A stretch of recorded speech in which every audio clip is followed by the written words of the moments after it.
Welcome to today's lesson on predicate adjectives. In the last lesson, you remembered or were reminded that the subject is what the sentence is about. It's the focus of the sentence. Then you were reminded that the predicate or the full predicate is what the subject is doing or being.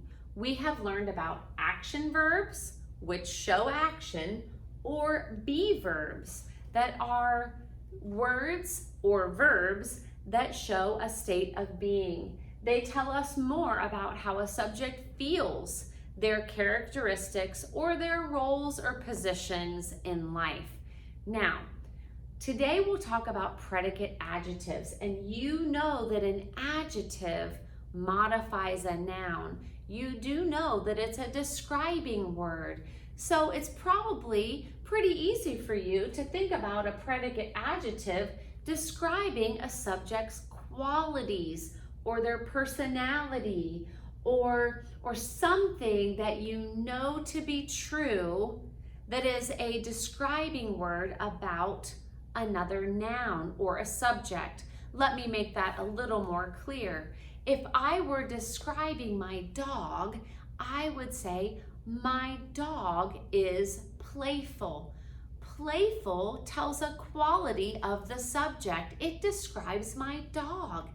If I said, the day was dreary, that describes the day. You know, it's probably cloudy outside. Maybe it's a little rainy or gloomy. Those are all describing words. Now, when I think about a predicate adjective sentence, I just think that I know I'm going to have a be verb, and then I know that what follows my be verb is a describing word telling me more about my subject. Let's look at this first sentence together and hopefully it will make sense. So if you could pause the video and write down this sentence on your sheet of notebook paper, my mother is very kind. Go ahead and pause the video and I'll be waiting for you. Okay, so now you've written down, my mother is very kind. And I had reminded you in the last video that at this point, you're looking for your subject, saying to yourself, what is this entire sentence about? Now, what is my subject doing or being? And of course, right away, you notice this little verb right here with no action following it. So you know you have a be verb. Let's go ahead and read the sentence and we'll analyze it together. My mother is very kind. This is a sentence and it is declarative. This sentence is about mother. So mother is the subject because it is what the sentence is about. This sentence tells us that mother is kind. So kind is a predicate adjective because it tells a quality of the subject. Is the linking verb because it joins the subject to the predicate. Very tells us how kind. So very is an adverbial element because it modifies the adjective. It is an adverb. Now this is new for you. This adverb very can be called an intensifying adverb because it tells us how kind. Not just a little kind, not just somewhat kind. She's very kind. It shows a level of intensity. I hope that makes sense to you. We said in one of our previous lessons that an adverb is a part of speech and it modifies a verb, an adjective, or an adverb. It answers the questions how, when, where, and why. So this part of speech, we had said, can be a little wild because it answers 4 different questions and it can modify 3 different parts of speech. Now that's fun indeed.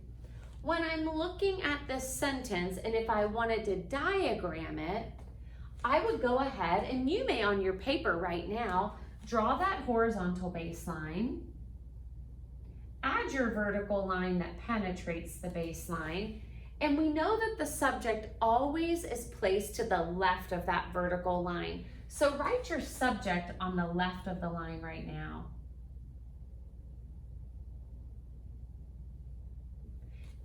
Now, when you have a linking verb, it's still a verb. They're great verbs. They always are placed to the right of this vertical line. So let's write the word is. Now here's something very unique about diagramming a predicate nominative or a predicate adjective. You will draw a diagonal line from left to right that rests on the baseline. So it leans. It's almost as if this word is dependent on completing this word. That's the way I like to think about it. Leaning line, linking verb. It could be helpful. Now, mother is. If I walked up to you and I just said, mother is, you probably would want to say to me, mother is what? So a predicate nominative and a predicate adjective actually complete or connect the subject to this subject complement, and it helps your sentence to be complete. You would not walk up to someone and say, puppy should be. That doesn't make any sense. So you would not walk up and say, mother is. We need something to complete or complement the subject and finish the thought. That's why predicate adjectives and predicate nominatives are sometimes called subject complements. They complete them. Mother is kind. Kind is an adjective. It describes mother. It's a predicate adjective. And then very tells us how kind. So we're going to place that modifier under the word that it modifies. And so very will be placed here. And then whose mother? My mother. So whose is an adjective, and it should be placed beneath the word mother. We're going to write it with a capital letter M because it is the beginning of our sentence. And so when we look at a sentence diagram, it should move in the proper flow of our sentence, and we should be able to read it and check our work. This capital letter tells me that this is the first word in our sentence. My mother is very kind. That's how you diagram a predicate nominative or a predicate adjective. Remember, your verb will be placed after this vertical line, and then you'll have a diagonal line that rests on the baseline. That's a clue for grammarians that you have either a predicate nominative or a predicate adjective after the linking verb. So if you look at it this way, if you saw an empty diagram that looked like this, from this point on, you would say to yourself, oh, well, that has to be a predicate nominative or predicate adjective sentence because that's a diagram or a frame for that type of sentence. It's pretty fun, isn't it? Well, I hope you enjoyed our lesson on predicate adjectives. I hope that you can learn our be verbs so that you're better able to spot those in your sentences and be able to say to yourself, oh, I see, am, is, are, was, were, be, being, been, and I know I either have a predicate nominative or predicate adjective following. I better figure out which. So thank you for your time today, and I hope you enjoyed this lesson.